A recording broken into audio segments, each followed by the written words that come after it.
But you should know that there are people who advocate for this perspective. And they treat all of these subgroups as daughter languages of a mother Afroasiatic. However, with regard to Afroasiatic, there seems to be a growing consensus that this family is related to Nostratic as a sister language rather than as a daughter, as Greenberg and Harold Fleming had already proposed. So there are other people who do accept the Nostratic hypothesis, but they don't see Afroasiatic as a daughter of Nostratic. They see it as a sister, which means that there would be a mother or a father of both Afroasiatic and the Nostratic groupings. That you could probably make work, and you would make it work by going way back in time, and you would basically say that when you had the Out of Africa movement, that the people who left, at least the northern part of the world, left from a region, say in Northeast Africa, and that the people who were left are the people who wound up speaking Afroasiatic, and that'll work, you know. But in general, those long-distance linguistic hypotheses with the deep time reconstructions don't conform to what most historical linguists think is scientifically provable or valid, and so there are only a handful of people who are engaged in that. Now, in terms of geography, again, we want to have a setting for our culture. And this map illustrates that between 8,000 and 9,000 years ago, the rains had returned to Africa, so to speak, and the lake levels were all high. We had Lake Megachad, there were rivers running the Sahara this way, and it is at this moment in time that we see people moving back into the Sahara. In fact, there are not a lot of sites in the Nile Valley at this time. And the people who are in the Sahara, when conditions get worse, eventually move into the valley.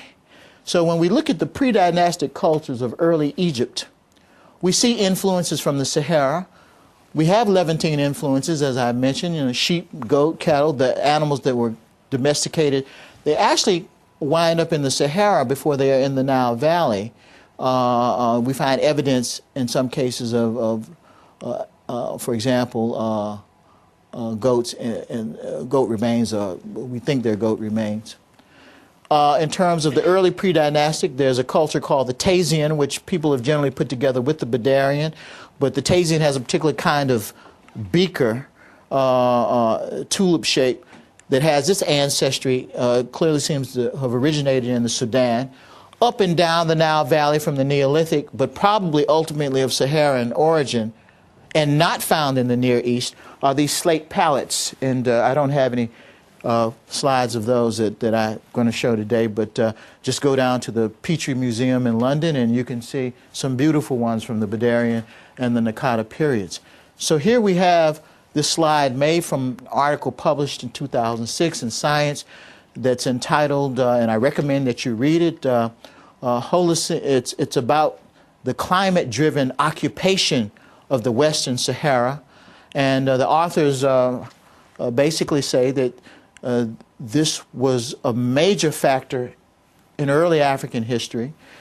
These are sites for which we have good archaeological material indicating some sort of settlements. And then when we go 1,000 years later, we have very few sites here, but we have all of these sites along the Nile Valley. And the toolkits and the pottery in the Nile Valley represent a coherent mixing of the hunting-gathering traditions in the Nile Valley with the traditions from the Sahara. And as I said, with some things, influences from the Sudan in early Egypt. This is more artistic. I normally don't do art, but just to show you, this is from Outoori, who's a Basque Egyptologist. And in this particular article, what he's trying to show is that we can sort of, quote, read Saharan paintings, and we can see similar motifs in early Egyptian art. So you have in early Saharan paintings, you have men with elephants. You don't normally think of elephants being in the Eastern Sahara, but they were there at one time. This motif, men, did he really actually, it's hard to believe the giraffes would let you do this to them, but anyway, it's there. And we see these motifs in Egyptian art. Now, some people have argued that this sort of motif, taming of the two beasts, is actually of Near Eastern origin. Well, okay, let's take the compromise position and say that you may have had traditions of the taming of the wild beast from multiple sources. But nevertheless, you do see it in the Sahara, and in the Sahara, it's older than it is in Egypt or Mesopotamia. This deformation of cattle horns, still seen in southern Sudan today, was also practiced in the Sahara, and in this rather late depiction of a cow in ancient Egypt, we see the same practice going on. Here's some more things. Again, certain similarities from the Saharan art seen also in Egyptian art. So again, this is just to talk about an archaeological connection of regions in Africa, in the surrounding areas, being connected to the Nile Valley. We've already talked about language as well. Now, physical anthropology is what everybody thinks that biology tells you everything. I'm here to tell you it doesn't. But since many of us believe it does, we're going to talk about it. The problem with previous work in general is that they were based on what I call race models, and all the traditional racial studies are deductive. That is to say, they assume that you have some, quote, racial types, well-defined anatomical complexes, sets of physical traits, such that whenever you see an individual who doesn't fit either one, your explanation is that they must be a mixture of the two extremes, okay? Now, of course, we see people in real life who have one parent from one place and one parent from another place, so it's quite possible that, so we have actually seen people who are that way. But the question is that the explanation in all places and for all times? Well, if you believe that, then you leave Darwin out of the picture. You believe a notion of evolution and other kinds of processes out.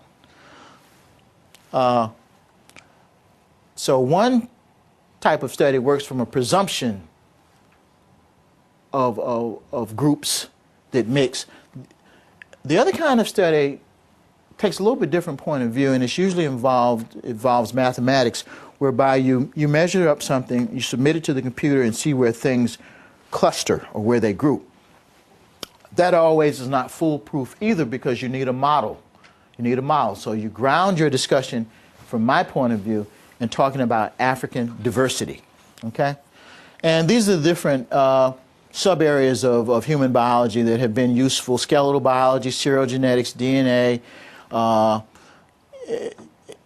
that all feed into us being able to talk about population diversity and origins.